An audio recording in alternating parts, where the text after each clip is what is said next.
You know, people think that I wake up and I'm pissed off all the time, and that's just not true. I wake up with a song in my heart. You can ask the lovely Lee Ross. I'm going to have her on maybe next week, and we'll discuss.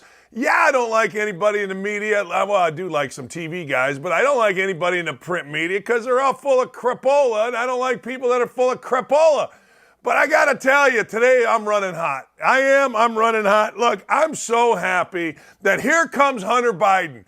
Hunter Biden has his little motorcade, all the black limos, all the black Tahoes or whatever, costing the taxpayers zillions of dollars in familiar territory, a courthouse in Delaware.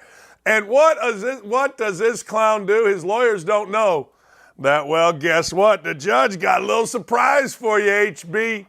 Yes, she do. She's like, whoa, hang on here a second. Now, explain to me what this bad boy is all about. Well, we're going to give Hunter Biden immunity to everything.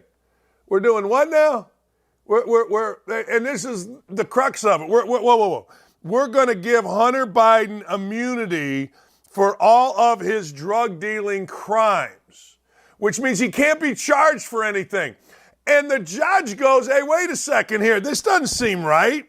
Hey, Eddie, does this seem right to you? No, it don't seem right to me. Seem right to you, Frankie? Oh, hell no, it doesn't seem right to me. What? The fix was in, and we know the fix was in. The fix was in easy. They were trying to slide this sweetheart deal by a judge who was an actual human. Now, if this was AI, maybe you could slide it past. But this judge gave him 3, 4 words. Nay, Nanook. Nuh-uh. This ain't happening. No, and the judge said, wait a second here. We're not doing this. We're going to have to do something that, well, represents what you did. We're going to have to do something that represents, like, justice here. Not tier justice, not, well, you're a Biden, so we're going to kiss your ass. No. And, of course, CNN was flipping out. CNN was, well, you know, I don't understand. How could this happen? This is unbelievable. No, Judge Norika said, wait a second here. Hold on. Now, if you don't comply, Hunter Biden, with certain rules here, no alcohol, no drugs, including marijuana, he's going to be arrested and charged with contempt of court. Look, avoiding drugs and alcohol for Hunter Biden appears to be like telling you and me not to breathe. Don't breathe. Don't breathe. No, don't breathe. He's got to continue to seek employment. Dude made $1.5 million last year. He didn't put it on his taxes, but $1.5 million is what he must do. Got to start an education program. This is the smartest guy Joe Biden's ever known. This is the smartest man our president has ever known, and he's got to get educated. He's got to not get a passport. Contact none, directly or indirectly, with people who may be a victim or witnesses. I love it. There's 2 boxes for alcohol. One says not at all, one says excessively. Do not use alcohol. 1 box, not at all. 1 box, excessively. Guess which one they checked? Not at all. He can be randomly drug tested. There is no curfew. They were thinking about putting a curfew in. Nah, he's got to go to therapy. Again, this is the smartest man Jersey Jolton Joe Biden knows. This man right here. Look, I'm the dumbest man you know. No, I am. I'm in the top 5 dumbest. I read about me every day on Twitter, but I've never had these kind of sanctions put on me because maybe I'm smart enough, knock on wood, to not put myself in this position. But could you imagine the running around right now at the White House? Can you imagine if he's coherent right now, can you imagine him putting up, meaning Joe Biden, taking the phone and ripping ass? I mean, just screaming at people because his beloved Hunter Biden, his beloved son, the smartest man he knows, walks into a courtroom and some judge actually has, actually has some integrity, actually isn't afraid to stand up to a crime family. Oh, Chicapesta, my eyes are burning. My favorite, though, is, hey, Hunter, you got to go get a job. Huh? Job? well, I have a job. I'm in charge of Hunter Biden Inc. No, you got to go get like a really, really job. You know what I mean? I mean, the real beauty of this, the real beauty is going back, and I'll move along, but the real beauty of this is corporate media, Democrats all over the place tried to sell us on this Hunter Biden plea agreement wasn't dirty. They tried to sell us that the Department of Justice wasn't corrupt. They tried to sell us that this thing was on the up and up. Now, I want you to think about that. That's what they tried to sell us. Nothing to see here. No two-tier justice. And one judge in one morning, late after, whatever the hell it was, shot the entire thing down. And what do I hear? Nothing. I don't hear nothing from anybody. I don't hear nothing from any of these folks. I don't hear anybody saying, well, I was wrong. I don't hear anybody saying, well, maybe we should look into the Department of Justice. I don't hear any of it. None. All because a Judge Norica, said, ladies and gentlemen, I got to tell you, this stinks. This absolutely stinks.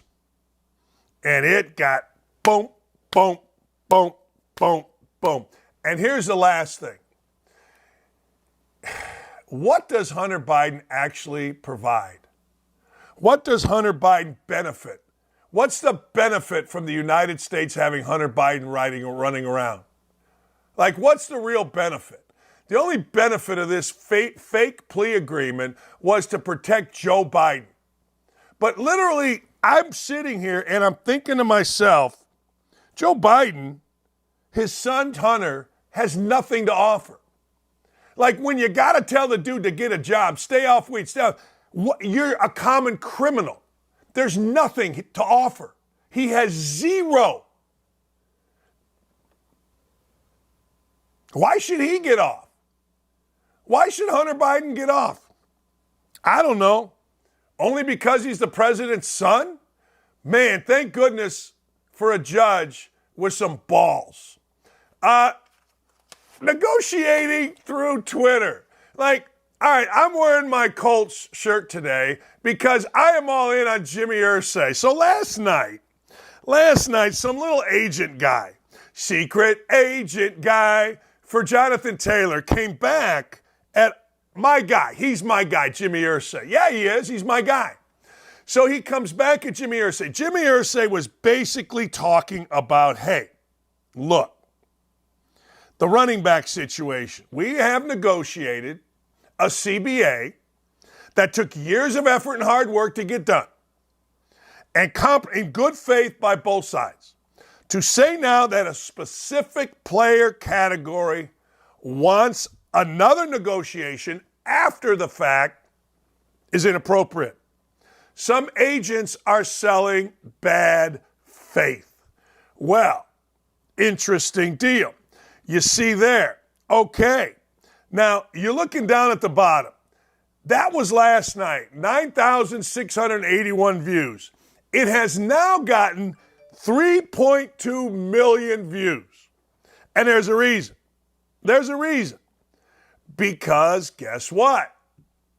Jonathan Taylor, star running back who says he elevated the franchise to a 4-12-1 record, well, his agent was cranky. His agent wasn't having it. His agent, some dude, let me make sure I get his name right. I don't know. I don't care. Was mad. Bad faith is not paying your top offensive player. Well, I would argue they did pay their top offensive player, Quentin Nelson. Malki Kawa is mad. And when Malki Kawa gets mad, you know we're all supposed to stand up. We're all supposed to go, hey, Malki's mad. Like, who is this guy? Well, he's Jonathan Taylor's agent. He's Jonathan Taylor's agent, and I got no problem. I never have a problem, never will have a problem, cannot have a problem with anybody sticking up for their client. But you're going to do it seriously? You're going to do it on Twitter with a billionaire owner of an NFL team? What are you, a child? Melky Kawa? What are you? What are we doing here? Melky Kawa says bad faith is not paying your offensive player. Well, I would argue this. Bad faith would be not paying him market value. So if they decided we're not paying Jonathan Taylor what the market says we're paying him, that's bad faith. But it's in good faith when you pay him market value. And since when is millions of dollars to run a football 500 times a year bad faith? Look, if Jimmy Irsay said, hey, look, I know we've got a running back here that's pretty good, but we're gonna shortchange it. That's bad faith. But when you pay him market value, that's good faith. But when you're an idiot, now all you got to do is look at this guy's Twitter picture and know he's like that white guy that wears a white T-shirt, a gold chain, shaves his head. He weighs about 300 pounds and goes to NBA games, and every time a black guy dunks, he puts his hands over his face and goes, oh! You've seen him. Or the fat-ass white guy. That's what this guy looks like. The fat-ass white guy that wears a jersey and doesn't wear a T-shirt under, and he's got all the side boobs flapping. And whenever a brother makes a move, oh! He goes nuts. And he runs around and he looks around to see if other dudes are looking at him. That's what this agent is. We don't need children in the agent industry. We need adult males. I'm sitting here in Indianapolis and I'm watching the reaction, and 99.9% of the people are going, who's this idiot? Like, who's this? What is this? We're negotiating as Gritty Jennifer, Gritty Jen said, we're negotiating on Twitter? I think that's bad business. If I'm Jonathan Taylor, I may not fire him because I have some equity with the guy, but I got to tell you, yo, the hell out of my business. I got a headache. You're giving me a headache. Hey, I ain't mad at Travis Kelce. Look, here's the deal. You got to shoot your shot. When you're hot, you're hot. When you're not, you're not. That's a famous song from the 70s. Look it up. When you're hot, you're hot. When you're not, you're not. All right? Well, Travis Kelce's hot right now. He went to the White House, made an idiot of himself, which gives him cachet. He's won Super Bowls, which gives him cachet. I heard the other day, I think it was yesterday, I was watching a show, and they said Travis Kelce's the best tight end ever. Wow. Mike Ditka was pretty good. John Mackey was pretty good. Kellen Winslow was pretty good. I don't know, Gronk was pretty good. There's some pretty good tight ends. But they said that Travis Kelce's the best tight end ever, so he's hot right now. He took a swing, not a physical swing. He shot his shot to try to get with Taylor Swift. Hey, why not? Why not? I mean, I don't know. If you're hot, who are you going to try to get with? I don't know. Sweet Susie from the end of the block? Maybe, if you were in love with Sweet Susie your whole life. I was in love with a girl that was my neighbor. I never really took a shot, and I regret it. I do. So Travis Kelce, I think there's video with this. I think we have video of Travis Kelce talking about making Taylor Swift a love bracelet. What are we, in 8th grade? Here we go. Let's hear. Made her a bracelet? Yeah, if you're up on Taylor Swift concerts, there are friendship bracelets, and I received a bunch of them being there, but I wanted to give Taylor Swift one with my number on it. Not right now.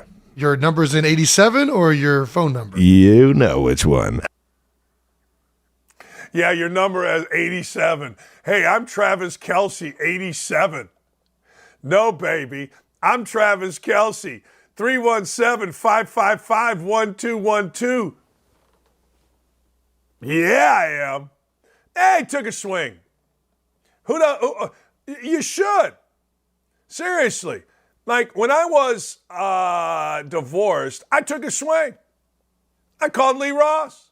Next thing you know, the hottest, coolest woman, smartest, funniest, best woman in America is married to me. You got to take a swing.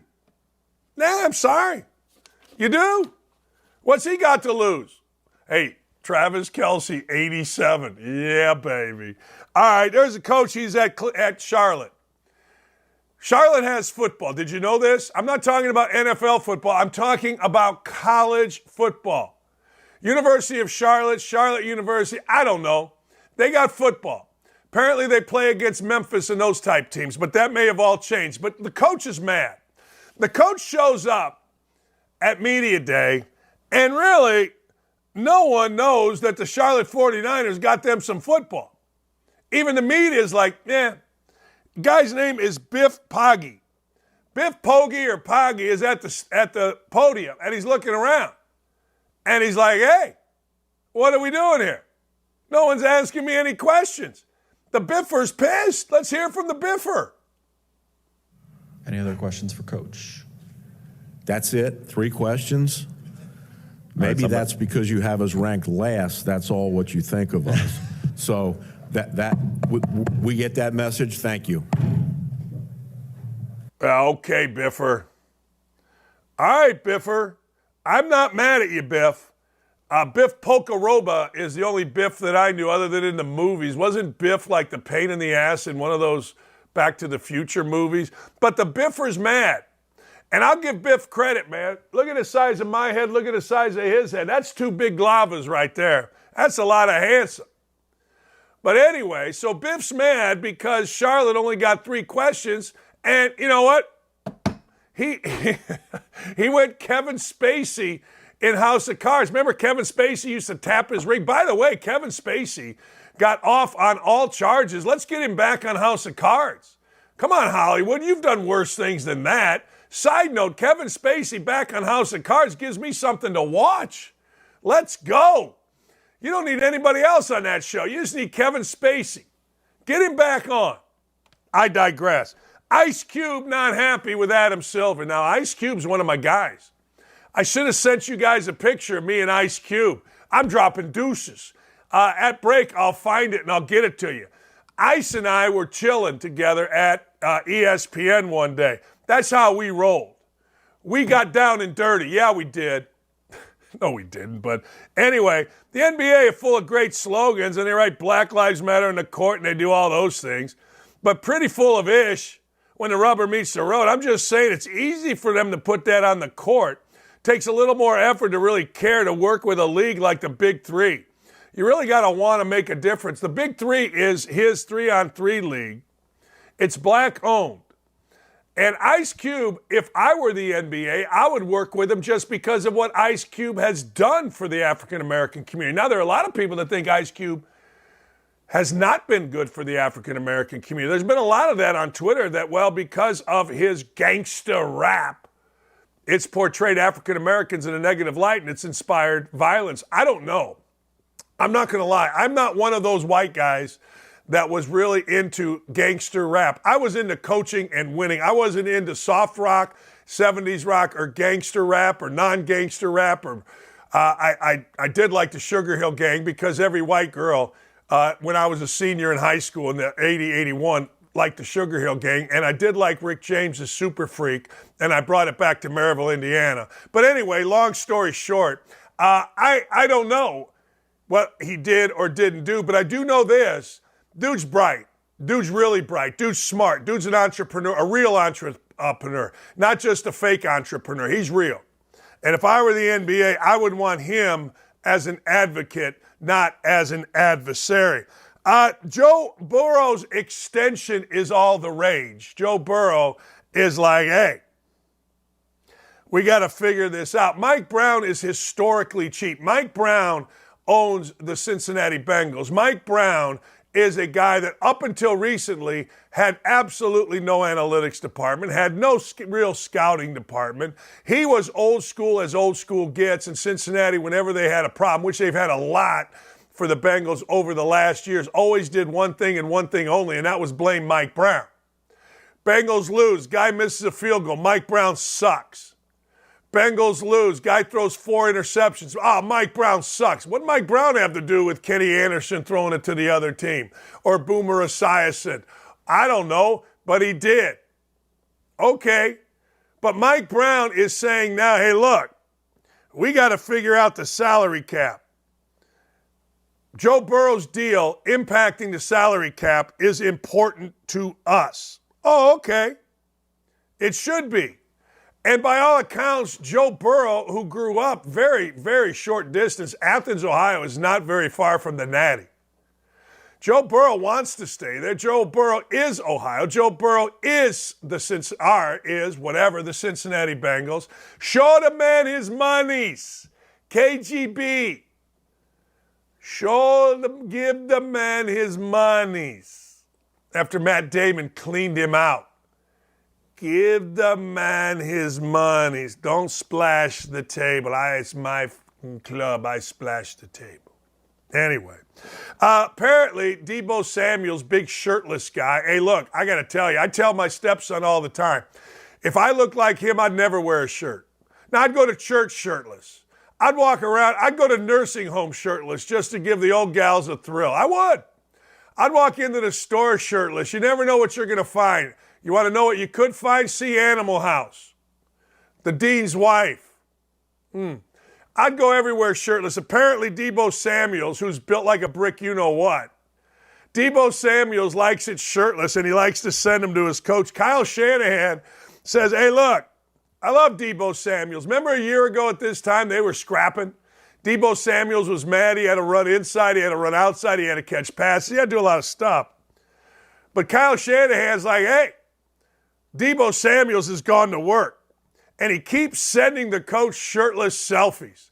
That's how I got Lee Ross to break up with her fireman boyfriend. I started sending her shirtless selfies. That's right.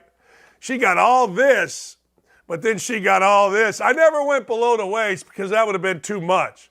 But I get you, Deebo Samuels. I do. I get you big time, baby. You and I are kindred spirits. When you got it, flaunt it. There's no reason just to hide it. You know what I'm talking about, Jennifer Gritty. You know what I'm saying out there. When you got all this, hey, you wear the wife beater, you wear nothing. You wear the real tight shirt, and you let the world see it. You let the world have a look. That's right. That's right. Yeah. I still got Michigan fans mad at me because, well, it's not my fault that Jim Harbaugh's a cheat and a liar. It's their fault. So Adam Silver got called by Kevin Durant. I wanted to get weed removed, Durant said. He didn't want weed any longer on the banned list because every NBA dude smokes weed like it's their job. I had a player once tell me, Jamarcus Ellis, a coach, to the brothers, quote, smoking weed is like drinking beer to you white guys. I couldn't argue with him. I actually called him, advocated for him to take marijuana off the ban list. I just felt like it was becoming a thing around the country, around the world, that this stigma behind it wasn't as negative as it was before. It doesn't affect you in any negative way. It's the NBA, man. Everyone does it, to be honest. It's like wine at this point.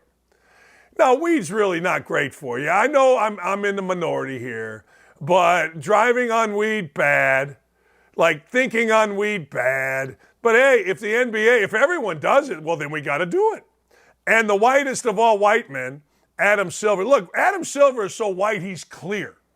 Like, this is glorious. This has been in the sun. Vitamin D just oozes from my pores. But Adam Silver, man, that dude is so white, he's clear. And everybody that is really, really white just nods their head.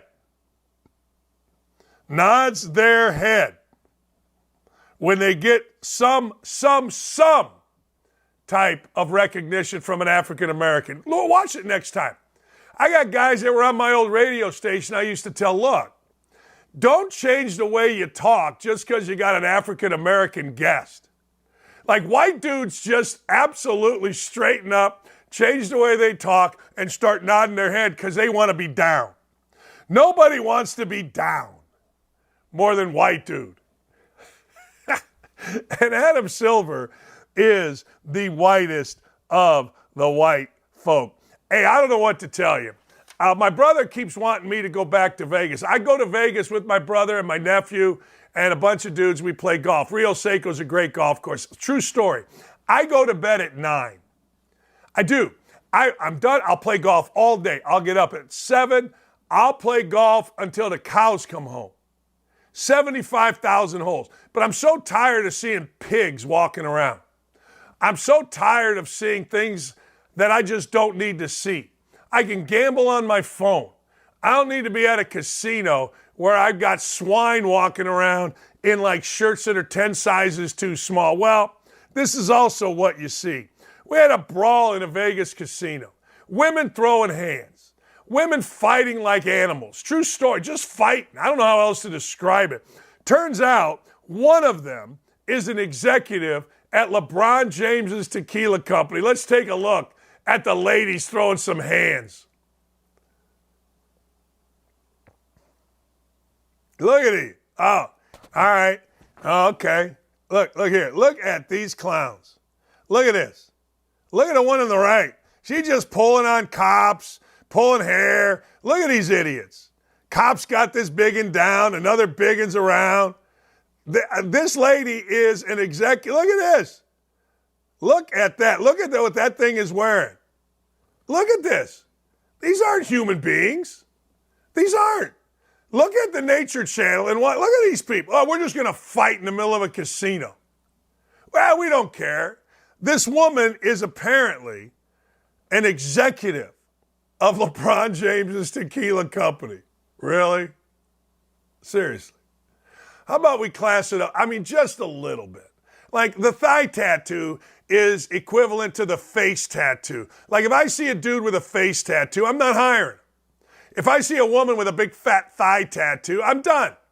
Some booty shorts, a thigh tattoo, and a tank top 10 sizes too small. There's Vegas for you. I don't like it. And this young lady is an executive. Yeah, really? Hey, I'm really interested in carrying LeBron's tequila. Wait a second. Aren't you that thing that was in a fight in a Vegas casino being held down by a cop? Nice to see you, lady. I think I'll take my action elsewhere. But hey, it's LeBron. Yeah, LeBron this. Seriously. We're going to throw hands in a Vegas casino. I'm going to the YouTube chat. Anybody throwing hands in a Vegas casino? Anyone? Anyone? I don't know. Cody F. says, where has this show been all my life? You're damn right. That's what we do. My God. I'm sitting there and I'm looking at this. Kenny Roda is going to join us, the road man. If you know anything about Cleveland sports, you know the road man is the thing. The road man is the man. He's not kind of the man. Deshawn Watson's playing the victim card. Yeah, he is. Deshawn Watson's playing the victim card. We're starting our NFL preview, and we're starting it with the road man, Kenny Roda, an icon in the city of Cleveland. Buckle up, ladies and gentlemen, because guess what? Deshawn Watson is playing the victim card. I'm surprised he hasn't gone to the race card. And Kenny Roda, and I ain't having it. Man, Tracy McGrady baffled by James Harden. I got a lot to get to. Northwestern didn't show up for Big Ten Media Day. This show is the best. Go tell your friends right now. We'll be right back with the road man from Cleveland, Kenny Roda. Longtime head coach Hutton of the New England Patriots, Bill Belichick, reportedly on the hot seat. And this is not just some small-time blogger up in New Hampshire writing this about Bill Belichick. Tom Curran, who's very well respected, who's covered the Patriots for a long time, is saying there is legitimacy to the fact that he's on the hot seat with Robert Kraft because there's some thought out there that he really can't get it done without Tom Brady. Tom Curran of NBC Sports Boston, I believe now, but has been there for a while. Like you said, a longtime Patriots insider, along with Mike Reese, who also referred to the demands of what we're seeing from Robert Kraft and what we have seen from Robert Kraft, and he wants to make the playoffs and win a game for the first time in 5 years. Where there's smoke, there's fire. I think this comes down to more than anything the relationship between the owner and the head coach. Him getting fired, to me, is hard to see. This would be a retirement / I'm a coach and it's time to try something else, and he and Kraft jointly, shake hands and move on. You see what I'm saying? Yeah. Kind of the same way Kraft did with Brady. I think he would handle it publicly the same way. It's clear behind the scenes things are just odd. They're off because Reese said that, that there's definitely something going on there with conversations that Kraft is saying, you've got to do this. They bring in O'Brien after the failed offensive and defensive coordinator experiment last year, or bringing in a DC and a special teams coach as a background to call plays for Mac Jones, who Belichick had fall to him at pick 15 2 years ago. And now Curran is saying, he's on the hot seat this year.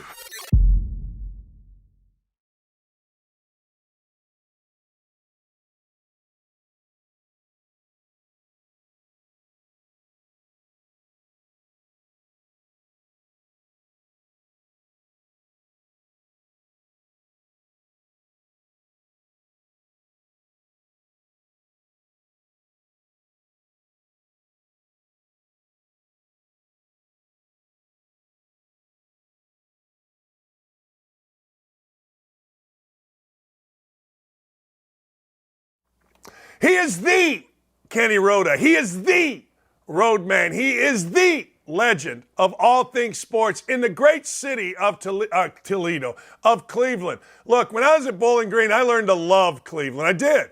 I used to go there all the time. I just liked it. I don't know why. I like cities like Cleveland or Gary, Indiana, or Toledo. I don't know. I just do. So leave me alone. Roadman coming off surgery, but he plays hurt. It's what we do on this show. Deshawn Watson, your take is he's done everything right thus far in Cleveland, eh?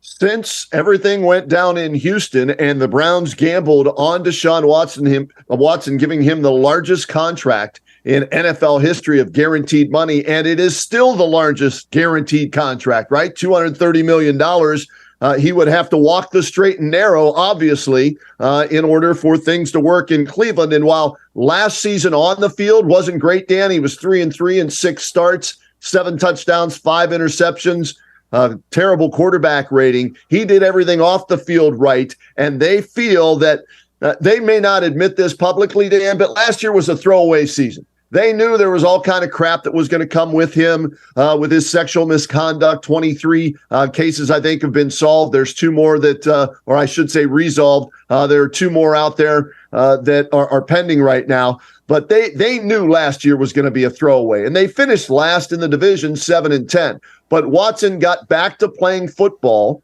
And then this entire offseason and now into training camp, because they've started early, they're going to play in the Hall of Fame game on August 3rd against the Jets in Canton, Ohio, where JT and I do our radio show. So we're looking forward to that.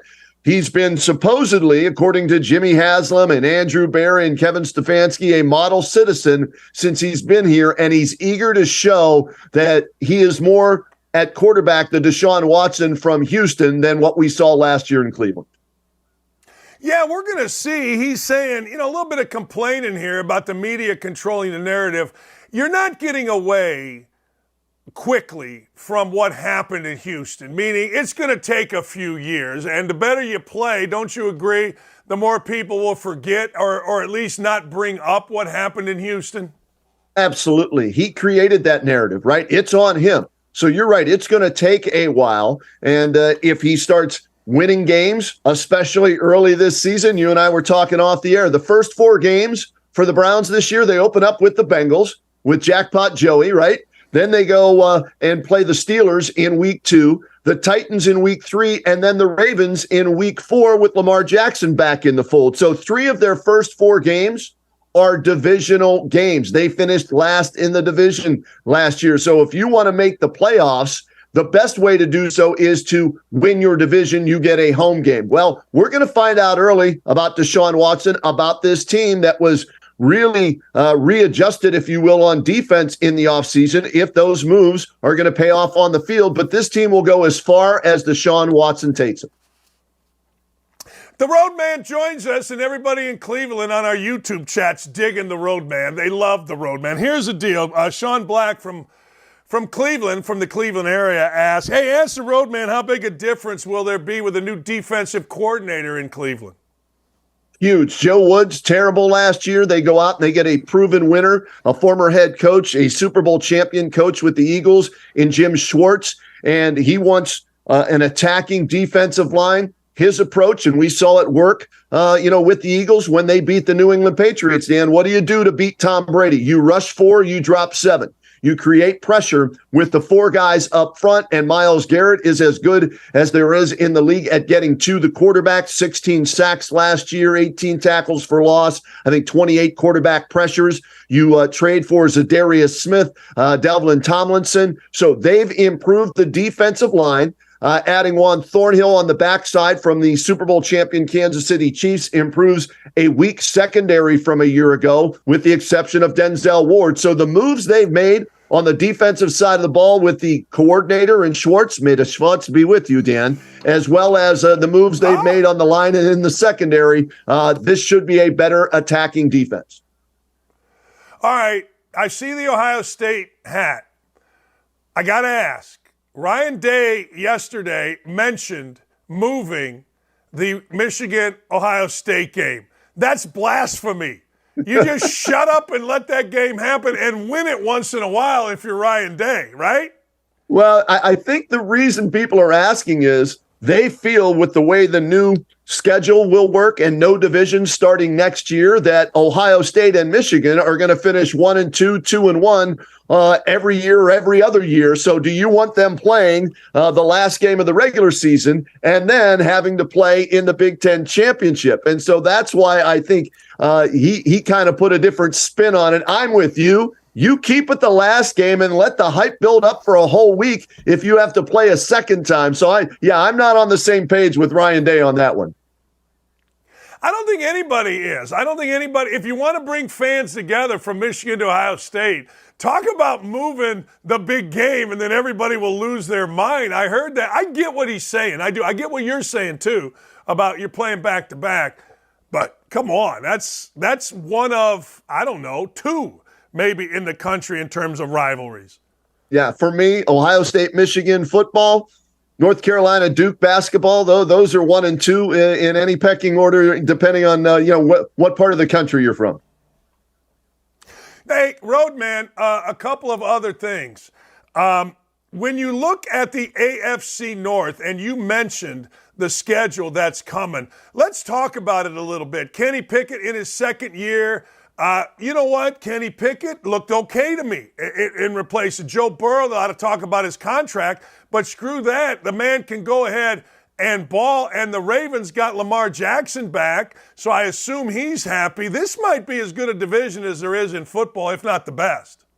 Yeah, without question, especially when you look at the quarterbacks, right? Deshaun Watson threw for 4,800 yards his last year in Houston, and is one of the all-time leaders, or I should say was going into last season as far as quarterback rating all time. Jackpot Joey, been to the Super Bowl. Lamar Jackson, an MVP. So this is a dominant division when it comes to quarterbacks. Jury's still out on Kenny Pickett. His numbers weren't great, but they won games down the stretch. And they're going to rely on him not to make mistakes as opposed to making big plays and trust that their defense will get the job done for them. So, yes, I agree with you. I think you could have 2 teams at least coming out of this division for the playoffs, and dare I say 3. But the reason I probably wouldn't put any money down on one of my apps on my phone on having 3 come out of that division is they're going to beat up on each other, right? They've got to play each other twice throughout the year. So it's going to be tough for 3, but if they can play well outside of the division, there's the possibility of that happening.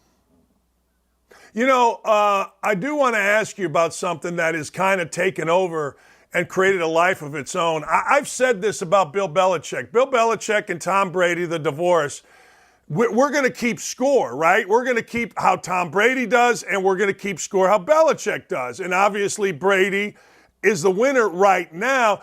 Do you think that Belichick is or should be on any type of hot seat?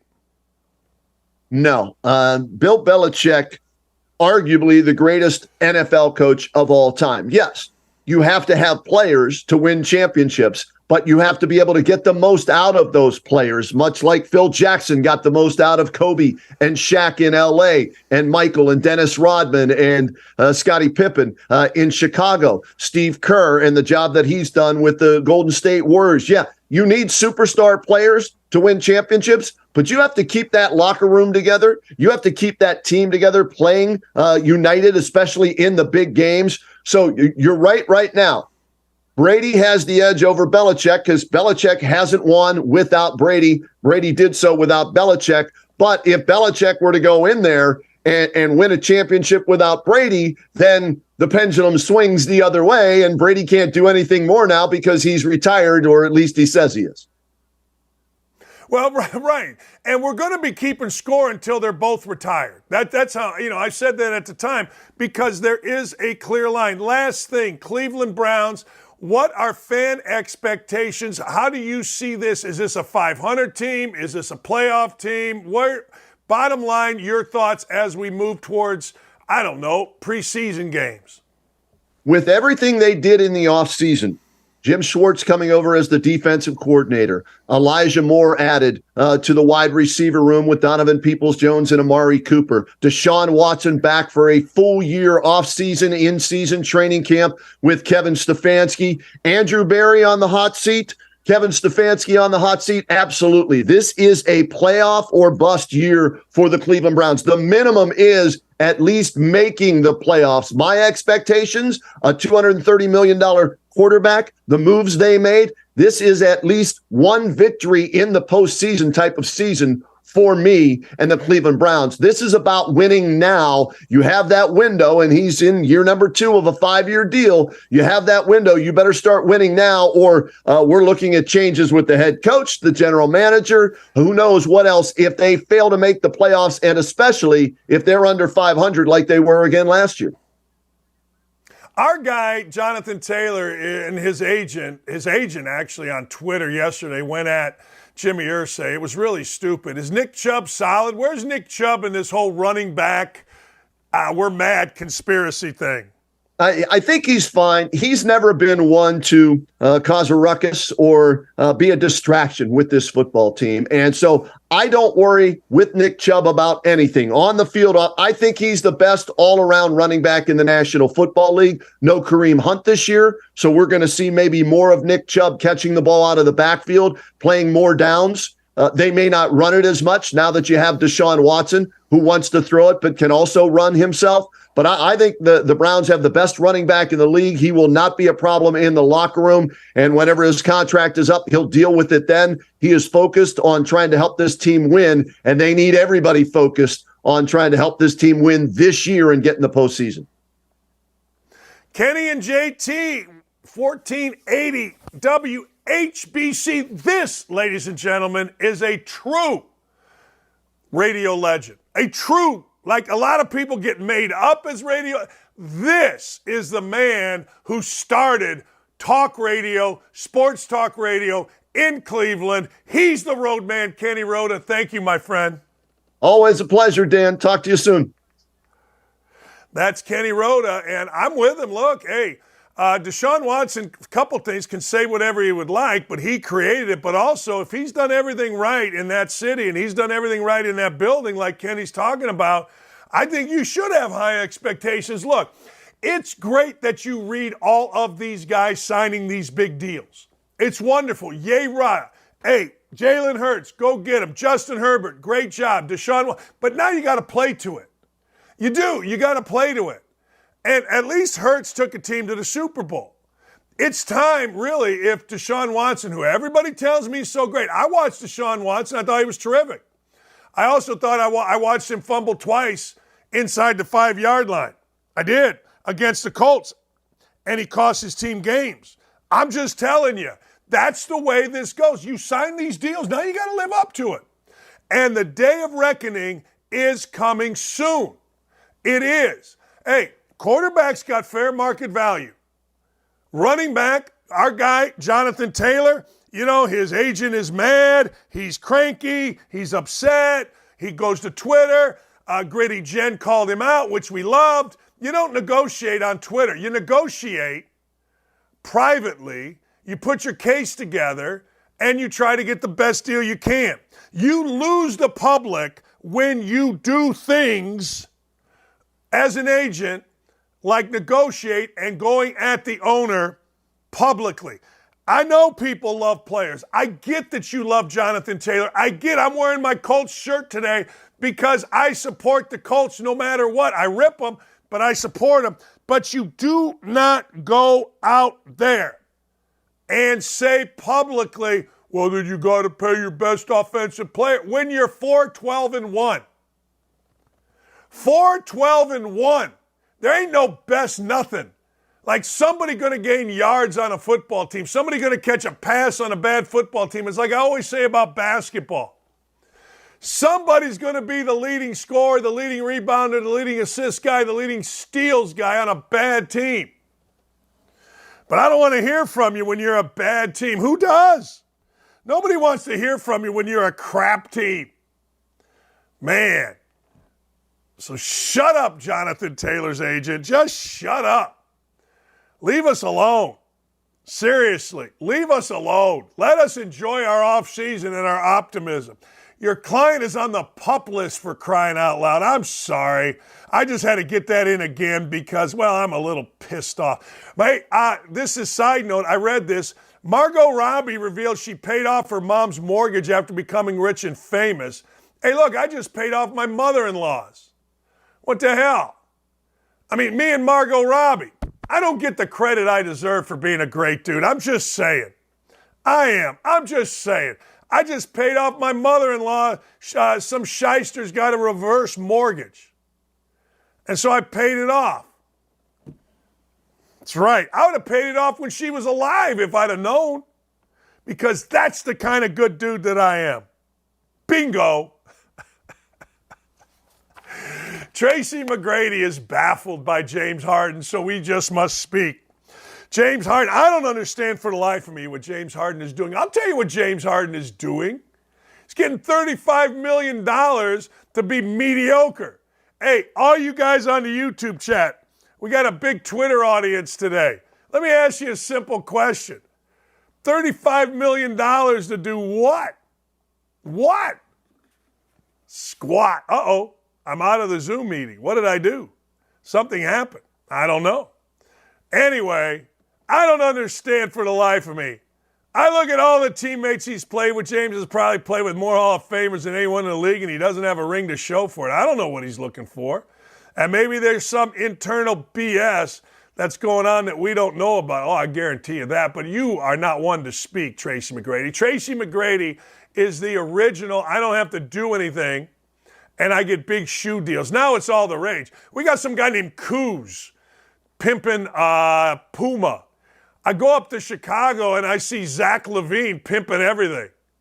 Tracy McGrady is the poster child for not having to do squat, not having to do blank, nothing, and getting big deals. So shut up, Tracy McGrady. Just shut up. You literally are the poster child for doing nothing and getting big deals. Nah. Hey, did you see this? Donald Cerrone? Donald Cerrone wants to beat the hell out of your guy, and he is your guy, Andrew Tate. Donald Cerrone ain't having it. Donald Cerrone is saying, look, well, let's hear from Donald Cerrone. You guys follow this stuff. Andrew Tate. You got everyone calling and blowing my phone up when I'm out here on vacation. Talking about allegations you want to try and fight me. If I come up to you, it's not a good idea to say it to your face, bro. Please, okay? Back in the day when me and Joe Schilling always used to watch your videos because he wanted to fight you and you ran like a little girl your entire career, bro. Are you kidding me? I'll knock the out of you. I'm a real fighter. You're a fake wannabe fighter made up a bunch of world championship belts that you bought off eBay. Are you kidding me? I love how you have all your followers thinking that you're something great. Now, you're a great speaker and a moneymaker and a social media fanatic. I'll give you that, sure, but can you fight? Nah, man, you a bum. Tell you what, though, good thing my buddy Dana White owns a massive fighting organization, and they're doing a Zuckerberg versus Elon Musk fight. Tell you what, you want to get your social media clout involved? I'll fight you on that, son bitch. Or because you don't want to see me on the street, so you might as well just make a date, do it then. When you get your sex trafficking wraps and you get out of jail or you get off house arrest or whatever the hell they got you on right now, let me know. We can set it up and figure it out. Until then, shut the keep my name out of your mouth and enjoy your cigars and trafficking women, brother.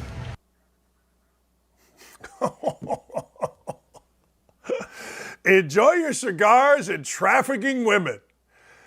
Woo!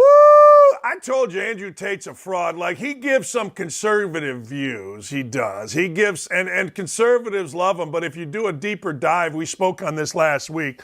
If you do a deeper dive, Andrew Tate's got squat.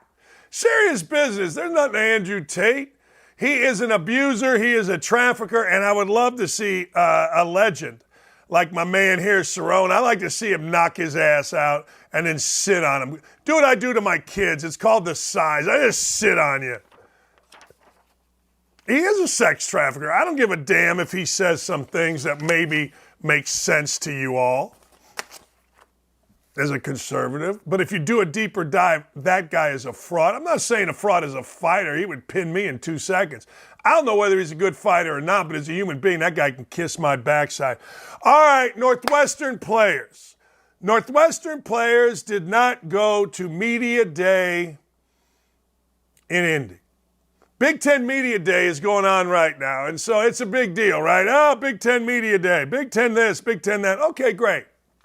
So Northwestern players released a statement, and that statement said, we want the focus to be on football.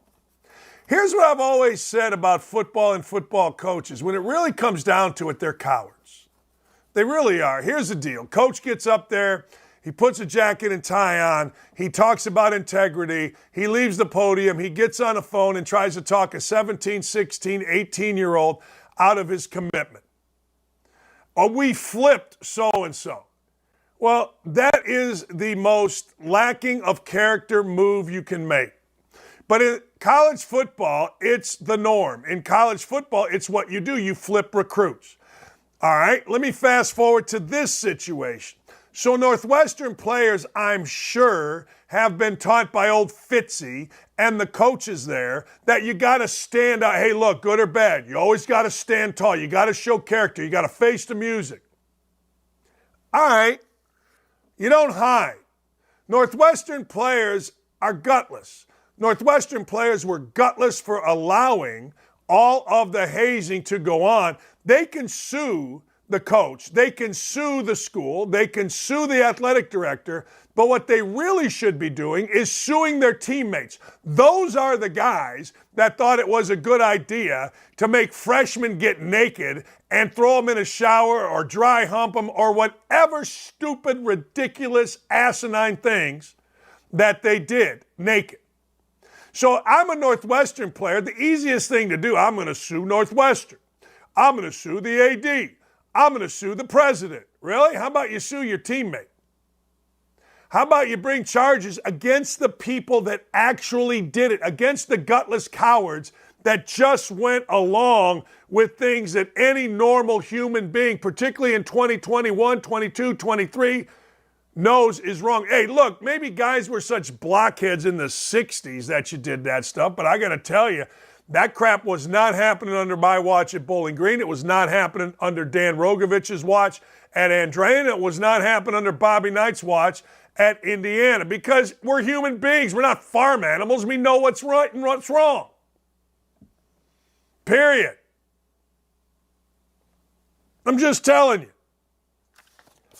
So instead of all this hiding, instead of, oh, I'm mad, I'm a former quarterback, I'm going to sue the coach and the AD and the president. No, sue your teammate. Sue the fat-ass guy that carried you naked into the shower, you cowards.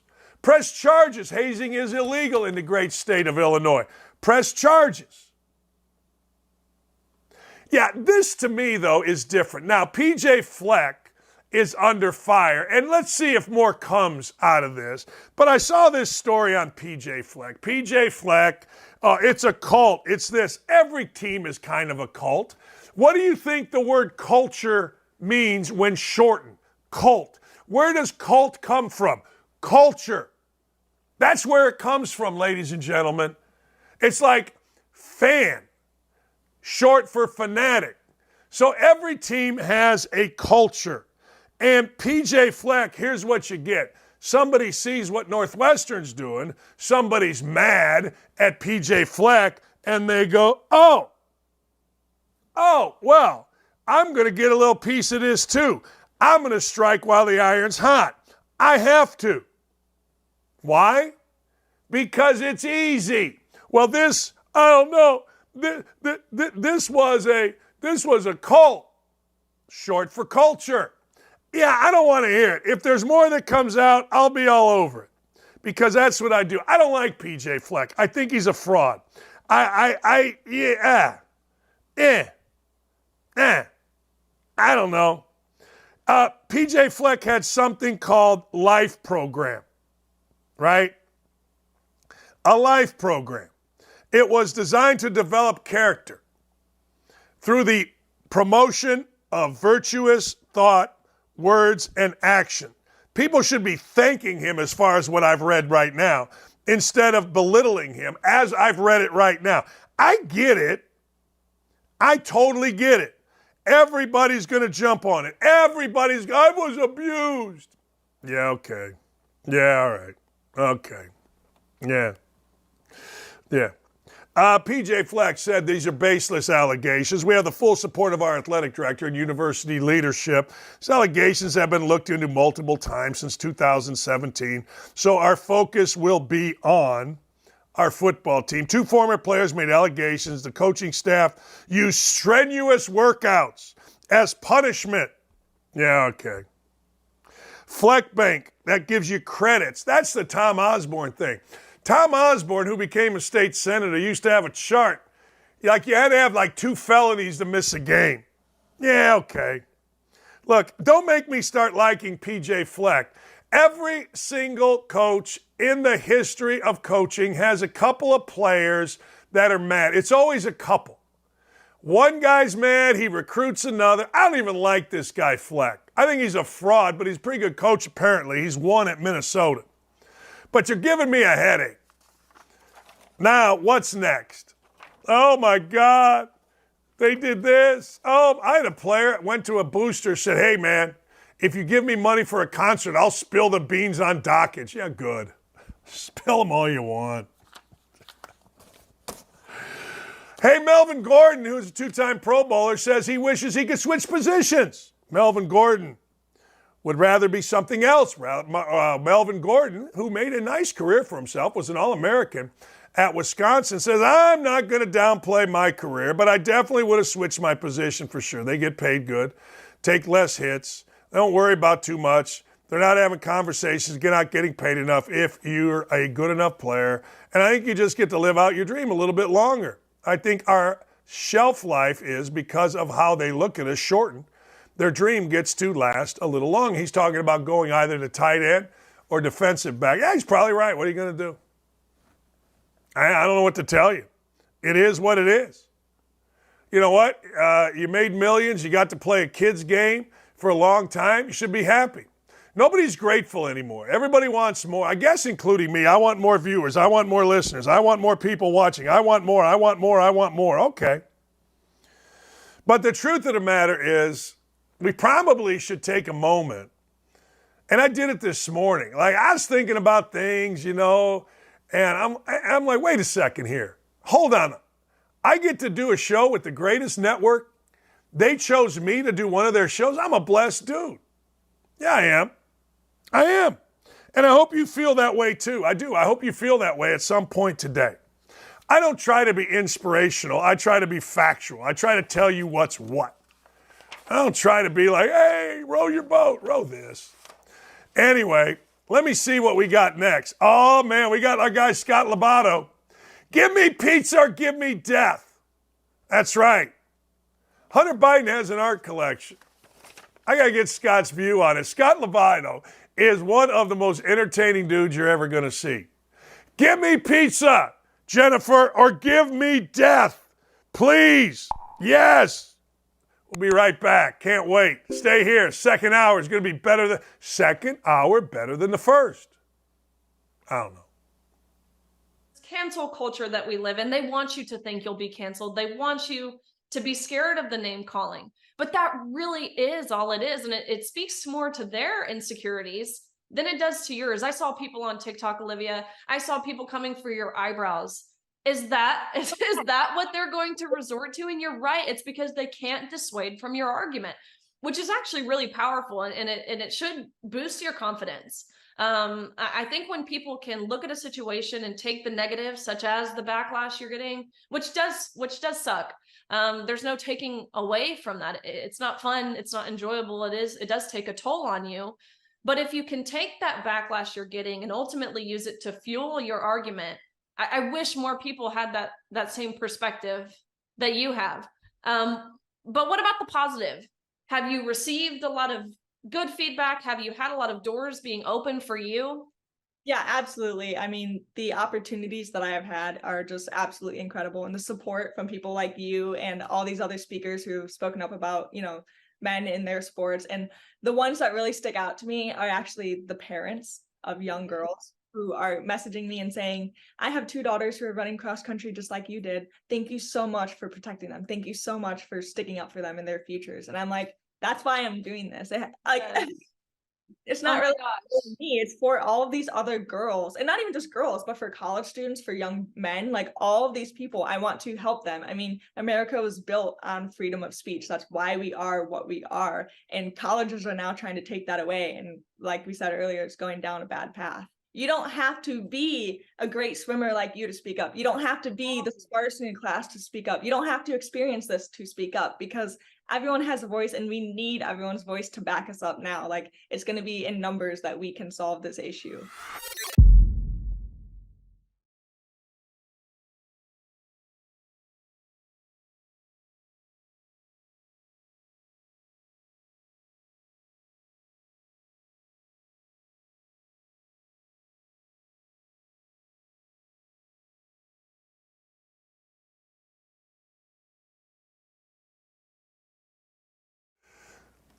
My next guest is just freaking awesome. Here's a little video of my next guest, Scott LoBaido.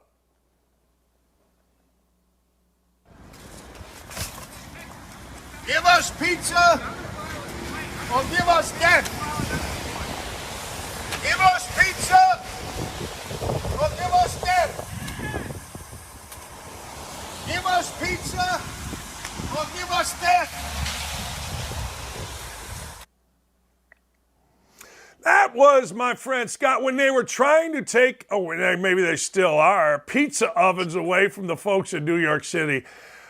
Scott joins us now. You are an artist by trade. Your artwork is proudly displayed behind you. Hunter Biden, as an artist, apparently sold his stuff for like damn near $1 million to donors.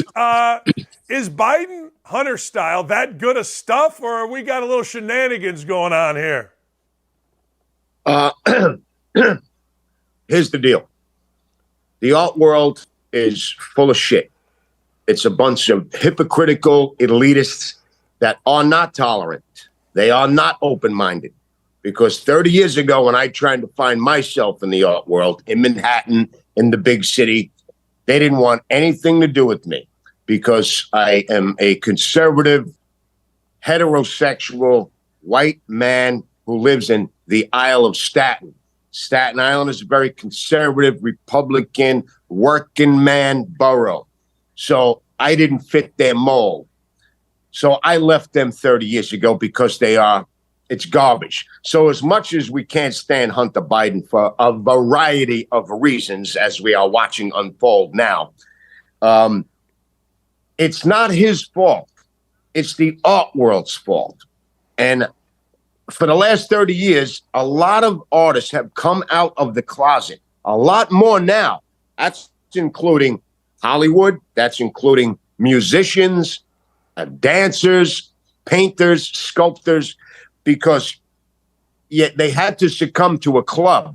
See, now there are 10,000 artists that are 10 times more creative than I will ever be. And they never get the opportunity that this scummy, scamming artist Hunter Biden got in one of the most prominent galleries in New York City. And the idiots that pay $500,000, $750,000 for this garbage that he's putting out. Now, I can't criticize because I am an artist. Is some of his work intriguing, colorful, appealing? Yeah. But any 6th grade, 7th grade art student could do exactly what he did. Again, I'm not knocking the art. I'm knocking the art world that they allowed this man, this guy who just decided to pick up some blowpipes and some pencils and become an artist overnight. How sickening is that? It doesn't bother me. It should bother every single artist in this country, and especially in New York City, because 90%, 99% of the artists are liberal. We all know that. I was the only one back in the day. And now they're coming out of the closet. They're seeing that it's all a scam, not just Hunter, but the art world itself. Well, I look at it from a political point of view. People that have bought his art are big-time donors. It looks to me, and maybe this is the way the art world has always been with a variety of things, but it looks to me, hey, look, Hunter, put out a piece of art, and this is the way we're going to funnel money to you by buying your crap that's worth $30, but we're going to pay $900,000 for it as a way of funneling money to you. I've always thought the art world was involved in that kind of stuff, but maybe I watch too many movies. No, it's always been that way. They pick and choose who's going to be. I had that opportunity many decades ago. I had a group of people that were going to bankroll me to become the next artist, because that's how you become a famous artist when you're still alive. You get bankrolled. See, but they wanted me to wear this, say this, paint that, don't open your mouth politically. And I was like, fuck off. I'd rather be poor and die a starving artist as long as I am true to myself. What makes me a great artist, Dan, is not the execution of my work, not the style of my brushstrokes. It is the subject matter in which I chose when nobody wanted to touch it. And it is the truth that I carry inside me. See, I answer to nobody. And that's what a real artist, I don't care if I drew stick figures horribly. I would still consider myself a great artist because I am me. I am my artist. I answer, I create nothing that anyone tells me to create or holds me back against whatever greatness they can promise me. Let me ask you, when we're dealing with Hunter Biden here and his artwork, all right, you're an artist. Grade his artwork. You just said a 7th grader could basically do it, correct? I mean, look, Howard Stern fancies himself a painter, an artist. We got Hunter Biden. Is it so ridiculous that you just laugh at it? Or is it, you mentioned he has some colors and some stuff like that, or is it like, all right, I can see where he's headed here? Yeah, it's two things. One that you said, it's like, okay, how do I get some money flowing through? He could have said, you know what, I'm going to sing. And he could maybe sing like a 14-year-old in the choir, okay? So because he could sing, therefore, they're going to make him this big star to make money to funnel through like everything else. This is the same thing. So he dabbles in art. Again, I'm not here to critique his work, his brushstrokes. I'm here to critique. All of a sudden, he became an artist. Why? In my opinion, to funnel money. A quick way, because he's got the name. He's got the Biden name. If Hunter Biden was just some guy that lived down the street from me and started doing this, forget it. It would never go. It would never go anywhere. It would go on a greeting card to give to his grandmother. That's as far as it would go. But because of his name, he's using it. And again, back to the biggest culprit, you know, we know what kind of scum these people are, these Bidens are. It's all falling apart at the seams. We're watching it happen. Thank God that happened yesterday in the courtroom with that judge. Thank God that happened. And it's the art world who just says, okay, because they make money off of this. You understand? It's not about art. It's about fucking money. Money. And us artists want to make money. We want to live. We want to eat. But it's about the art before it is anything. I could be a millionaire 10 times over, Dan, but I chose not to succumb to the isms of a creepy, do it my way or the highway, so-called tolerant art world. And that's what art is supposed to be, tolerant. And it is not. I am the example of that because I didn't fit their fucking mold. Hey, show me some of your stuff. I'm sorry, my friend? Show me some of your stuff. Show me some of your pieces. I mean, I could move the camera around if it's. There you go. There you go. This is your studio, right? Yeah, this is my studio. Look at that. 9/11. There you go. And then we get.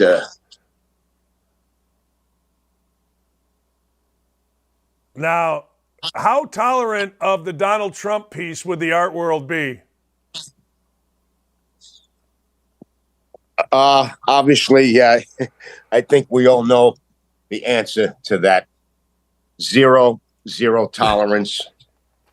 You know, and again, I don't care. That's why I have so much respect for Donald Trump, because we are exactly the same in different forms of life.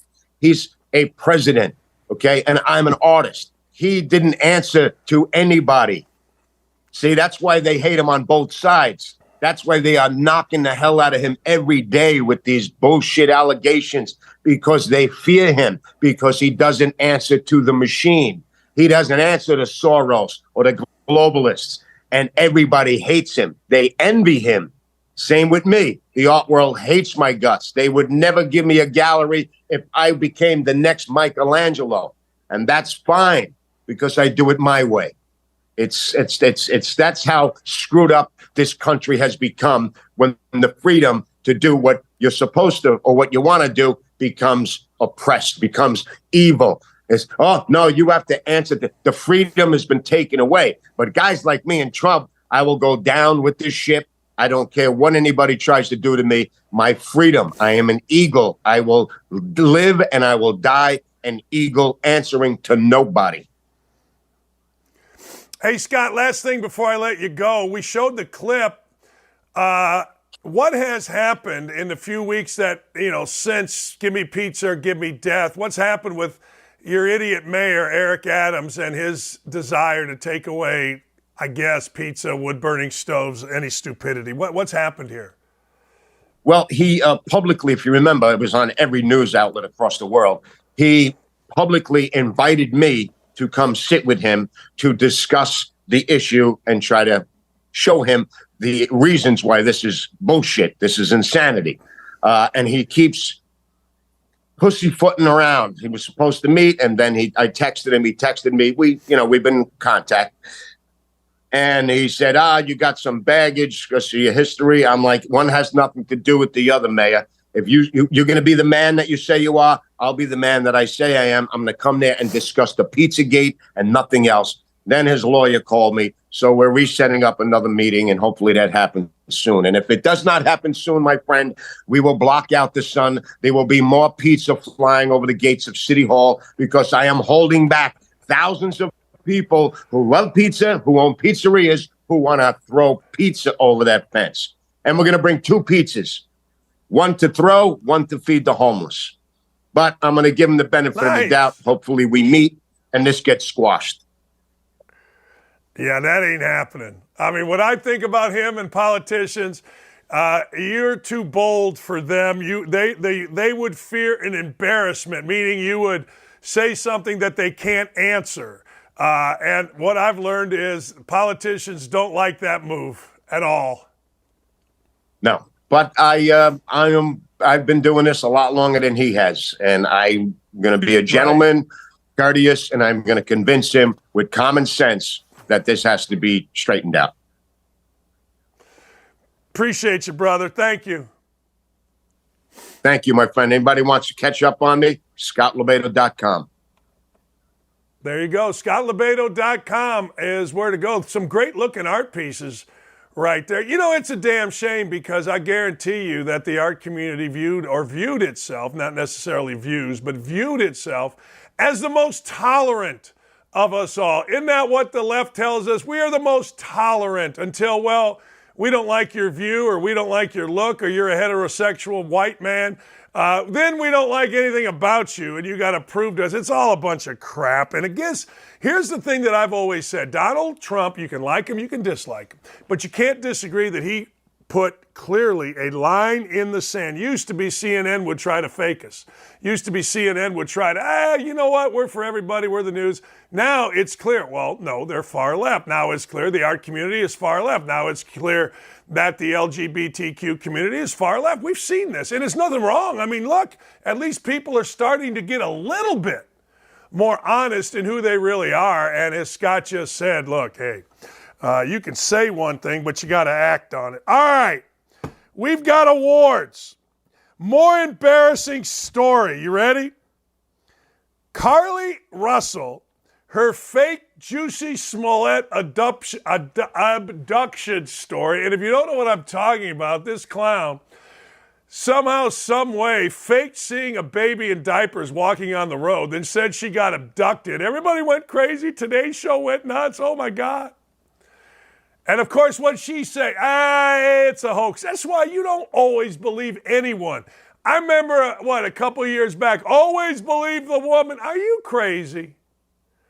Oh, hell no. My sister's a 25-year prosecutor. She laughed at that. Always believe what? Hell no. So, what was more embarrassing? Carly Russell and her fake abduction story, or LeBron's tequila executive brawling in Vegas? Man, I don't know. Both of them, you got to answer. What happened was let's go through both. What happened was I faked an abduction because, well, I'm mentally ill. And the world has just gotten to me. LeBron James asks, hey, lady, what the hell are you doing fighting in the middle of a Vegas casino? Whoa, LeBron, what had happened was I'm an idiot. My thigh tattoo and my big ass got in the way of common sense.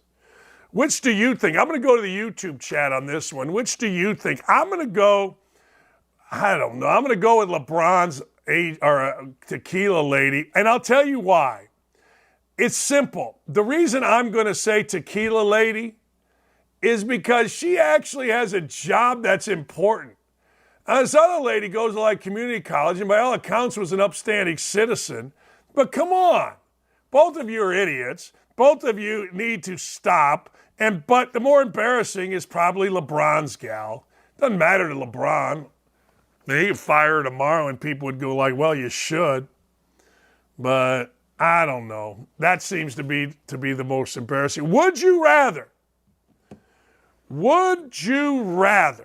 be Hunter Biden's legal counsel or be forced to watch The View every day for a year? I don't want to be Hunter Biden's legal counsel because Hunter Biden's legal counsel, their career as a big shot attorney is over. It's done. Because if you know anything, I called my brother yesterday and I said, hey, tell me about how this could happen. How could Hunter Biden's legal team not know what was going to happen in that courtroom? Not have somebody that knew. Was this judge that good, that secretive, when she turned over and dismissed, discarded, disgraced the Department of Justice's made up two-tier plea agreement with Hunter Biden, and in one fell swoop, she exposed the Department of Justice for the fraud that it is, in this case, and she exposed the legal team of Hunter Biden for being just simply god-awful. That's exactly what she did. And, of course, in the other side of it, if I got to watch The View, does it say I got to have the volume up? Ha! I got to tell you, I don't think I have ever watched with the volume up Stephen A. Smith's show. It's on right now, and I got three idiots talking. All right? And Stephon Diggs is doing this, and I'm sure Ryan Clark and Harry Douglas and Stephen A. Smith are saying that Stephon Diggs acting like an idiot on the sideline is a good thing because he's African American, and that's what these guys do. But I would watch The View if I didn't have the damn sound up. I mean, I would rather do that because, look, I go about my business. The View is like 1 hour a day, right? Or however long it is. And then I go work on my show, or I go play golf, or I go do something with Lee, go to lunch. I'm going to lunch with former Hoosier Brian Sloan today. I mean, but the lawyers for Biden are done. Uh-oh, did I freeze? I don't want to freeze. I don't think I should freeze. It looks like I've frozen with my hands way up in the air. Next, biggest cheater. Biggest cheater, Jim Harbaugh or Will Wade? Oh, this one isn't close. Will Wade by a mile. Whatever Harbaugh did, it's because Harbaugh is a fraud. And we all know this. Harbaugh is just a guy that, I'm a Christian.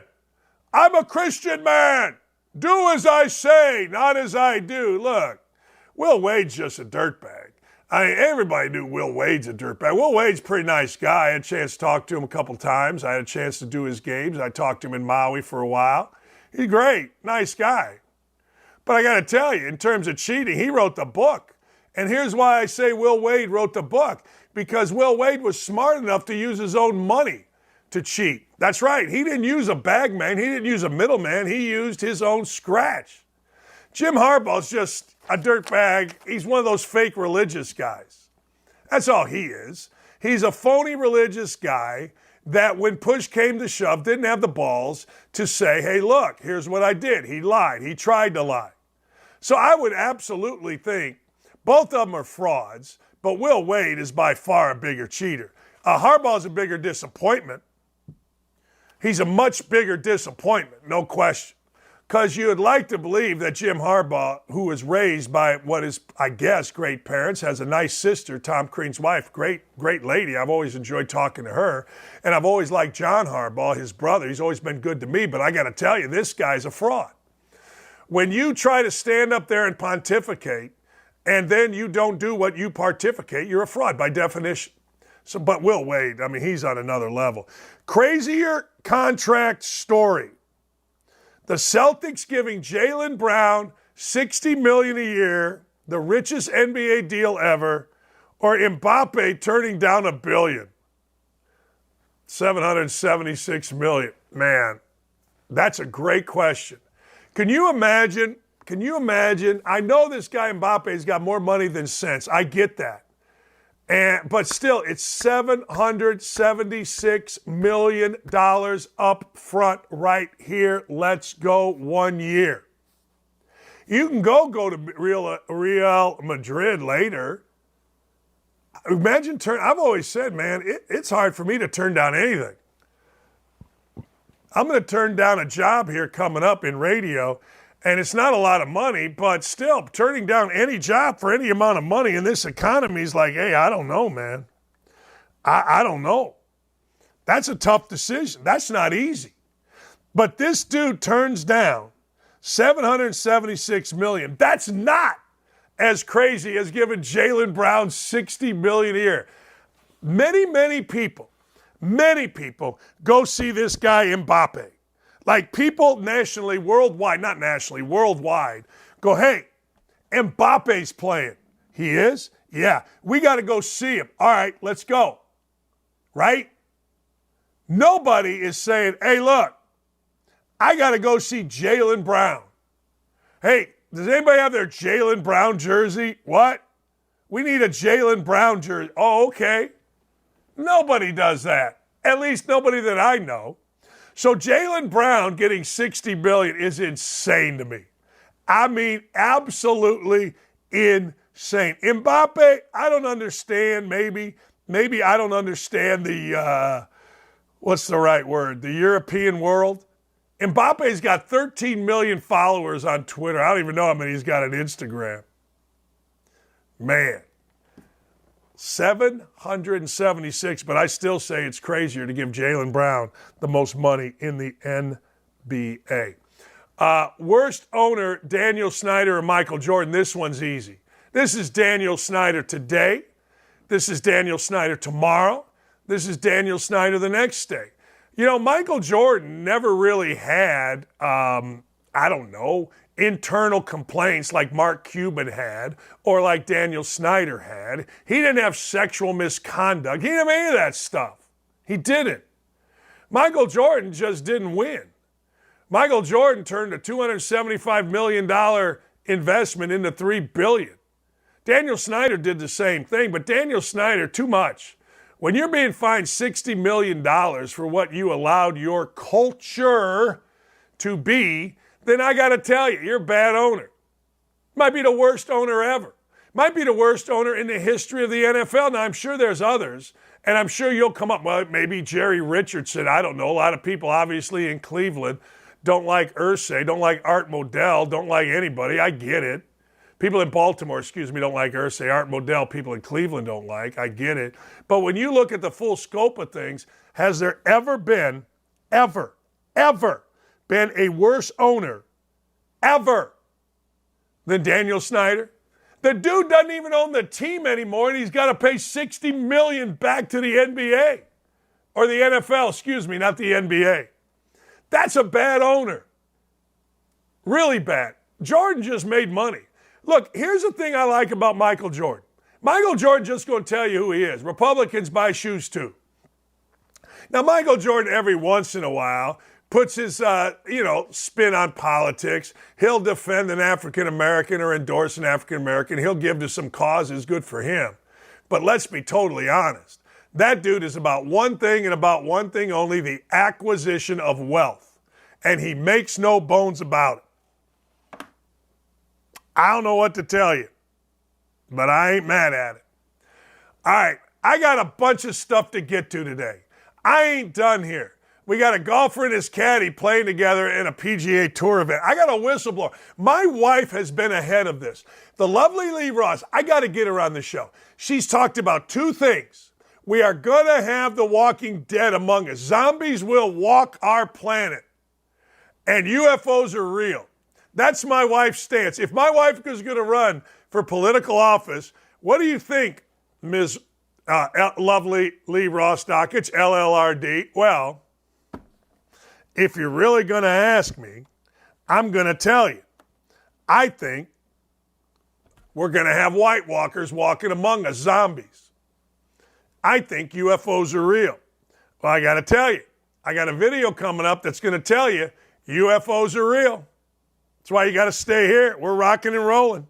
We are. Oh, by the way, Delvin Cook is going to join the JETS, or at least he is out visiting the JETS. Jets. Yeah, I ain't mad at the Jets. Hey, at least be interesting. And do me a favor. There you go. Subscribe and like. It's the polite thing to do. It is. It's the polite thing to do. Subscribing and liking our show. It's just polite. It is. We'll be right back. UFOs are real, apparently. I'll tell you, and I'll show you next.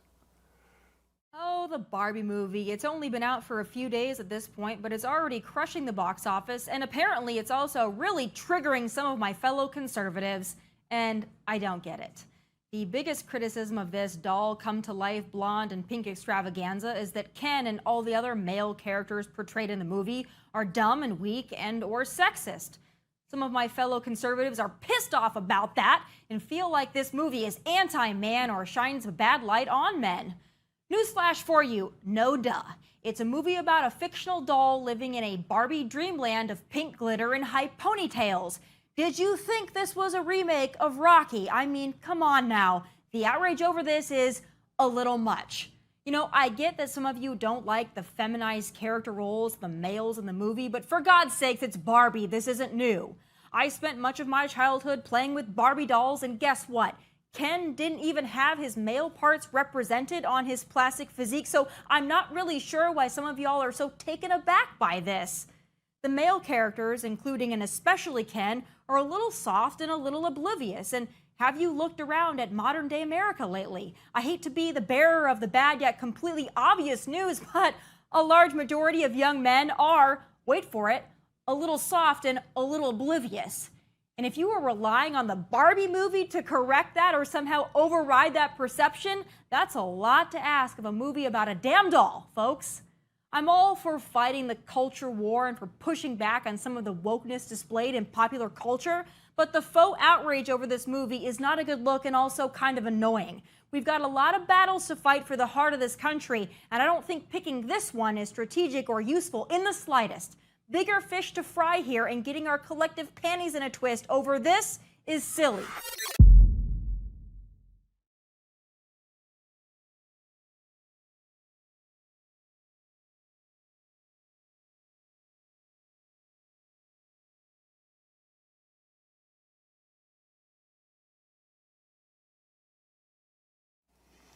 Hey, I don't know if you saw this, but the United States women's soccer team played to a 1-1 tie with the Netherlands. And look, I'm not happy about it. I'm not sad about it. I watched it, and I got to tell you, wow. I understand how the U.S. women's national soccer team lost to a 13 or 15-year-old boys team. Wow. You know, watching women's basketball, there's a lot of jump balls. Watching women's soccer, there's a lot of headers. I know that can go a long way. Don't. I'm just watching last night, and everybody's using their head.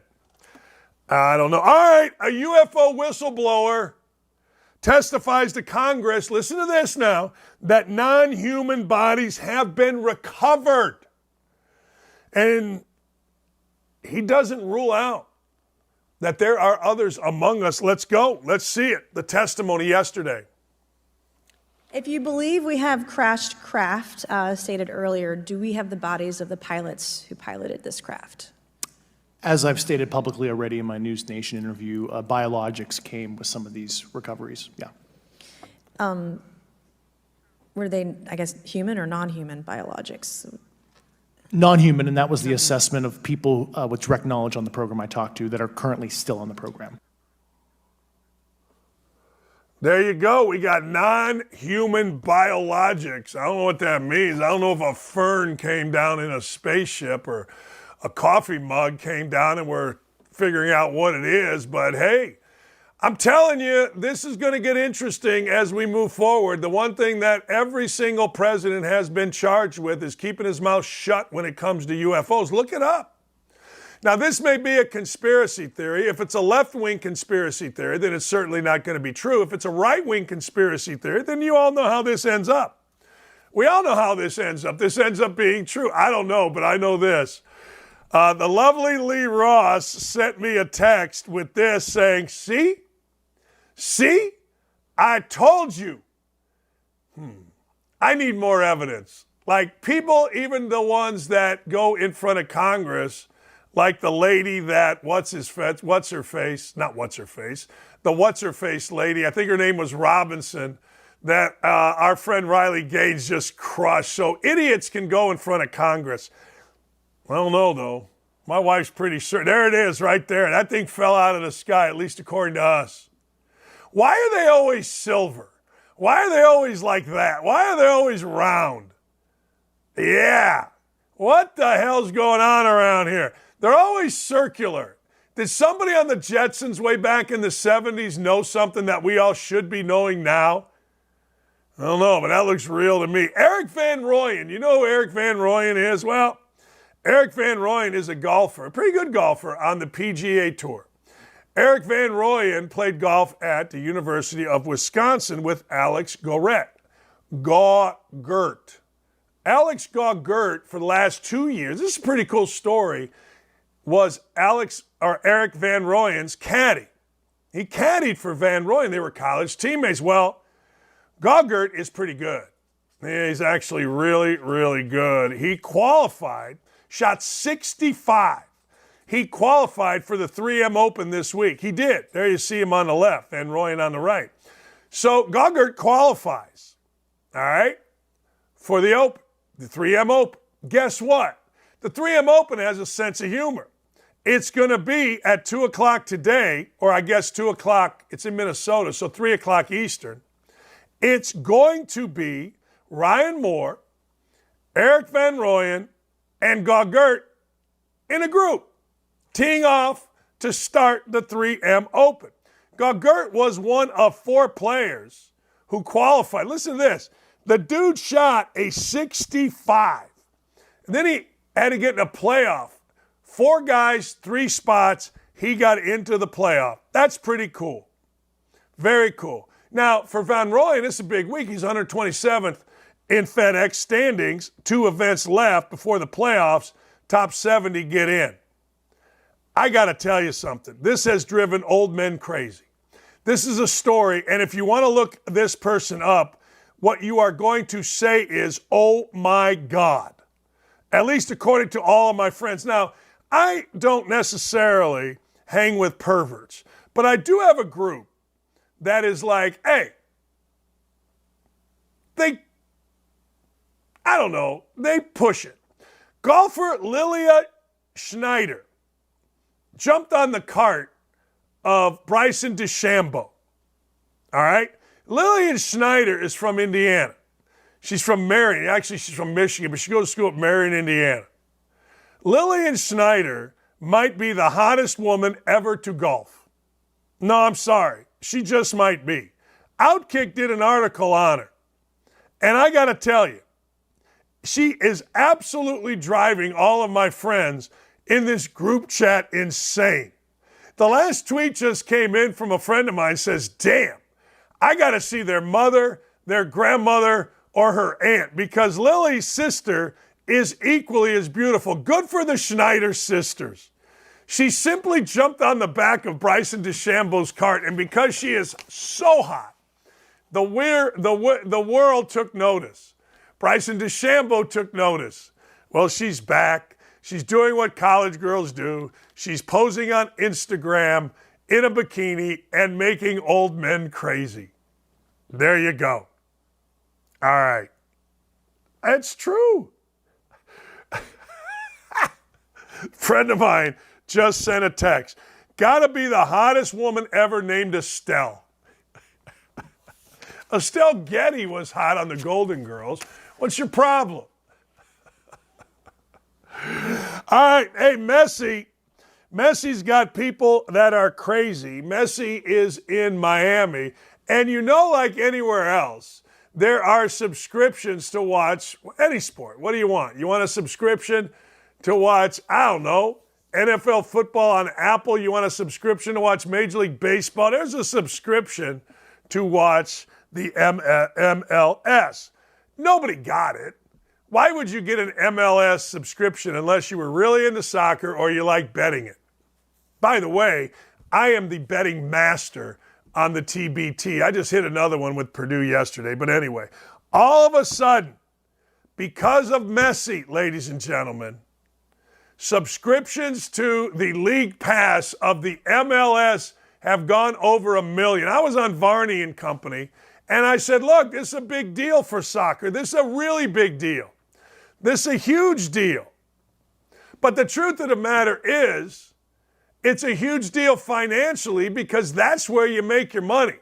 You make your money on TV subscriptions, and that guy right there, Messi, with 497 million Instagram followers. I'm going to say that again. 497 million Instagram followers is what Messi has. I went crazy eyes. I went big, crazy Serbian eyes on you right there. That's what he has. You don't think that's going to make a difference? Of course that's going to make a difference. These guys can't stop. I'm not showing you the text because some of them aren't appropriate for children. Hey, a friend of mine just asked me, and I want your opinion on this. A friend of mine just sent me a text. Hey, Dan, is there anything more shaming than having to call the hotel front desk for a plunger? Yeah, I don't know. Hey, Cole Kmet, a nondescript tight end for the Chicago Bears, signed for 4 years, 50 million clams. That's 5-0. That's almost what, I don't know, Jalen Brown is going to make in a year. I'm going to say that again. Cole Kmet's a nice player. Don't get me wrong. He's a nice player. But Cole Kmet, 4 years, $50 million. As we say in my neighborhood, Cole Kmet got paid, yo. He did. Cole Kmet got really paid. And you know what? Good for Cole Kmet. Let's be honest. Cole Kmet got paid. I ain't mad about it. He's playing for a bad quarterback who is, well, I don't know, going to have all kind of people excited. So there you go. Former Yankee CC Sabathia says that Shohei Ohtani should be traded. I say crepola. I say that's garbage. I say the Angels are doing exactly what they should be doing. What are they doing? Well, they just picked up Lucas Giolito, who threw a no-hitter a year or two back. But Eddie called it. I'm going to do this. I'm going to do everything in my power to surround Ohtani with players. I just am. I'm sorry. I understand it may not be what everybody else wants. It may not go to the analytics. But you know what I think about? I think about the fans. I think about, look, I got a once-in-a-lifetime player here. I got a guy that not only fills the seats, but makes us nationally relevant in Shohei Ohtani. I ain't trading him. I don't give a damn. I owe it to Ohtani to do my best as an owner. I owe it to him to put a team together. And I get it. I get it. The Angels are 6-1 in their last 7. They're a little bit more exciting now because, well, they've won. That's the deal. But if I am the Angels, I don't give a damn whether or not CC Sabathia, anybody on MLB Network, I don't care. I'm 3 games over 500. I'm 6 games out to the Rangers. Ladies and gentlemen, I'm going for it. I can't tank. I can't tank when I got a great player. I just can't do it. Our friend, Enes Kanter Freedom, is possibly eyeing a congressional bid. Now, you guys, whenever we have Enes Kanter Freedom on the show, you all love it because Enes Kanter Freedom is one of the nicest guys in the history of the world. And he makes sense. He does. He makes good sense. He makes great sense. And people can get mad at him, but he's saying that when God speaks, I listen. I don't blame him. When God speaks, I listen. We all should listen. Now, he is eyeing potentially a run at Congress. Now, I don't know whether he would win or not. I mean, I don't know. Remember, this is a guy that took on China. This is a guy that takes on the NBA. This is a guy that, he's got a lot of evil forces against him. Here's what he said. I want to run in a state where they cherish and care about freedom the most. You know, and also where there's a lot of sunshine and beach. I will say it's a little too early for me to run because right now, unfortunately, our country is so divided. Once you get into politics, you lose 50% of the people. So when the time is right, I'm definitely thinking about it. Maybe 26 or 28, more likely 28. Every time I go to Capitol Hill to work on something, and all these members are saying, like, what are you waiting for? We need your voice. Bring your voice to the Congress or Senate.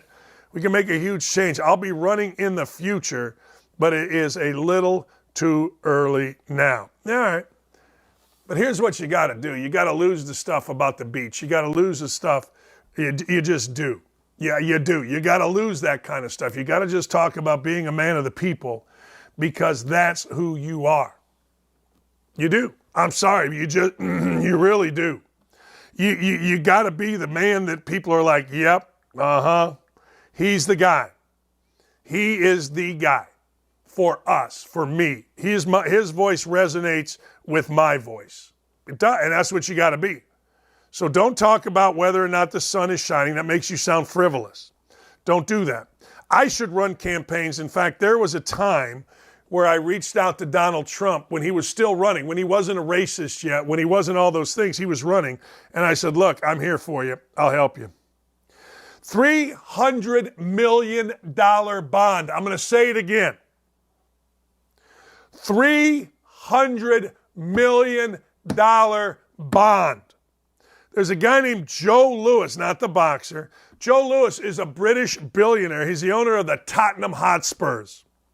So the owner of the Tottenham Hotspurs had an elaborate insider trading deal, and the Southern District of New York got involved. Well, we all know what happens when the Southern District of New York gets involved in anything other than college basketball. This 86-year-old dude schemed for years to abuse his access to corporate boardrooms, repeatedly provided insider information to his sex partners. Yeah, his assistants, private pilots, and friends. He orchestrated a brazen insider scheme. So this guy has been charged in the United States with the biggest insider trading deal ever. His net worth is $6.1 billion. He pirated some or founded an investment firm, Travis Stock, and became a majority owner in Tottenham 20 years ago. His majority stake is worth $50 billion. He's the ninth. Well, I'm sorry. His soccer team is the ninth most valuable club in the world. My man here said, hey, look, I'm rich and I'm going to get richer and I'm going to make all of you guys get richer. So here's what he did. He posted $300 million in bond. He gave up a private plane. He gave up a super yacht. We have released him on a $300 million bond. It will be secured by his yacht called Aviva. The yacht is a $250 million super yacht. It's 322 feet in length.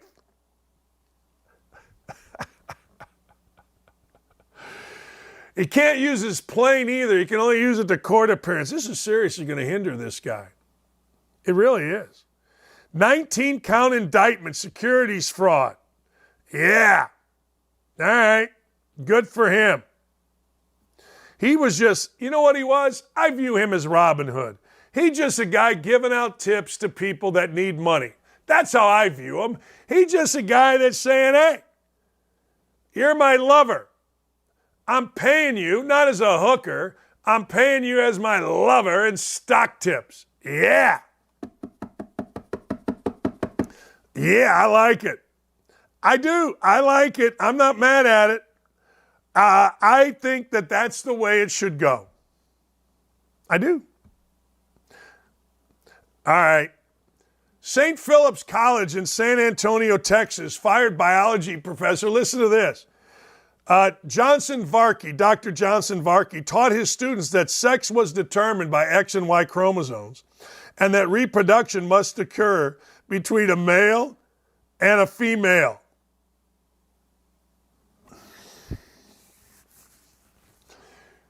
He said if you want to continue the human species, men and women need to have sex. And he got fired. Now, I don't know what world we're all living in. We're living in wacko world. We're living in some kind of crazy world. But that's what this guy got fired for. He got fired for discrimination, for teaching sex was determined by chromosomes. A biology professor got fired for teaching the most basic level of biology. XY chromosomes. Men and women having sex. Okay. I mean, let's think about that just for a second. Just for a second. You're sending your children to a school. Old St. Philip's College, one of the Alamo colleges, for crying out loud. It's an Alamo college. How could anything go wrong? This professor filed a discrimination charge. I don't blame him. And he's an African-American professor. Holy cow. To fire an African-American professor, first, you got to be pretty serious that you don't like what he said. I mean, let's be honest. He taught from school-approved and science-based curriculum. St. Philip's College claims his teaching was religious. Now, I don't know anything, but it says St. Philip's on it. Wouldn't you want religious teaching? Oh, man. They said the complaint against him contained several reports of religious preaching, discriminatory comments about homosexuals, transgender individuals, anti-abortion rhetoric, and misogynist banter. He violated the highest standards of academic honesty and integrity. Okay. All right. Oh, all right. The world we live in. The world we live in. Hey, look, I'm not even mad at it anymore. How can you be mad at it? You can't get mad at the world we live in because the world we live in, we know the world. It's insane. The world we live in is completely out of its mind. The world we live in could not be more nuts. The world we live in is a world where if you say only men can have only women can have babies, you get fired. All right. Okay. Yeah, I don't know what to tell you. No. Oh. All right. Hey, Dan, I saw this piece at the Stutz building. It's called Donocchio. Oh, the liberal art community put up a picture of Donald Trump with a big nose. Yay, Rob. All right. All right. Did you know that the Department of Justice dropped charges against that Bankman-Fried punk? How about that? All right, let's see what we got based on woke-a-dope today. I love woking and doping. It's one of my favorite things to do. Let's see what kind of woke-a-dope clowns are out there. How can they have worsened? We've added indoctrination, multiple biased, and subtracted parents. So the kids could be better at division. This is really clever. This is really, really clever. Math scores are down. Really? How can they have worsened? We've added indoctrination, multiplied bias, and subtracted parents so that kids could be better at division. I see what they did here. Yeah, I see what you did here. That's pretty clever. I'm not mad at it. Whatever happened to good old-fashioned reading, writing, and arithmeticking? Whatever happened to that? Why do I got to send my kid to school to learn about who he's supposed to have sex with or what sex he is or he isn't? Doesn't seem right. I would bet in the majority of schools, I would bet in the majority of schools out there that they're teaching reading, writing, and arithmeticking. I would bet. At least that's what my daughter tells me. She was a teacher. She's not anymore. She works for a great education company. But I would bet that's what they're telling them. I would bet. But, hey, look, the world is nuts. All right, let's see. What's next? I love woke-a-dopes. I do. Just curious, how many countries tax their citizen so they can send money to the United States? Woo! I saw another hundreds of millions was headed yesterday or the day before to the Ukraine. You know, it's funny. Every time I say this, every time I say I have no interest whatsoever at all, none, zero, zip, in sending in my tax money this year, first time ever, I've always felt like, all right, and I've said this many times on this show, all right, okay, yeah, I get it. Yeah, I got to pay taxes. I'm sure. Okay. You know, I want nice roads. I want good schools, but I don't have good schools. India, I don't have nice roads. We're sending the money to Ukraine. I would like to know where exactly are my tax dollars going? I mean, where exactly are they going? They're not going where I would choose them to go. You want to help the inner city? Help the inner city. I don't care about that. I don't need to help Ukraine. How about we help our schools?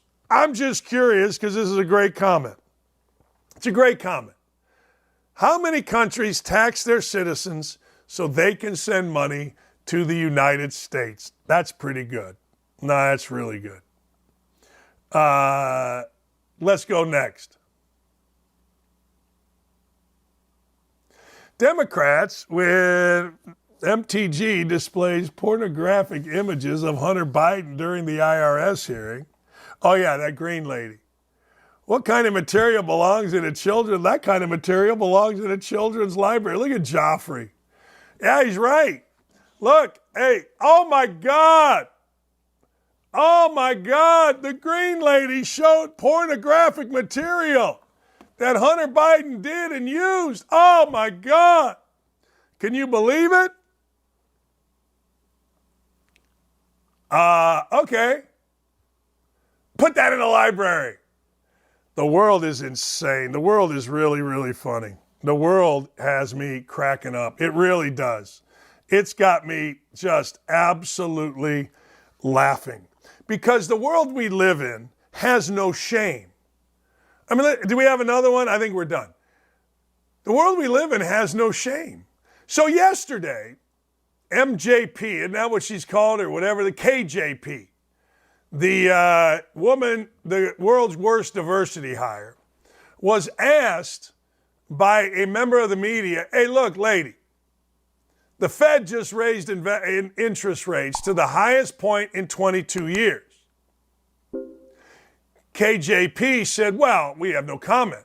They're an independent organization. We allow them to do what they need to do. Really? What if the Fed had lowered interest rates? Oh, my God, you would have heard it. You would have heard Biden economics, Bidenomics. Bidenomics suck. Go to the grocery store. You know they suck. But it was just funny to me yesterday.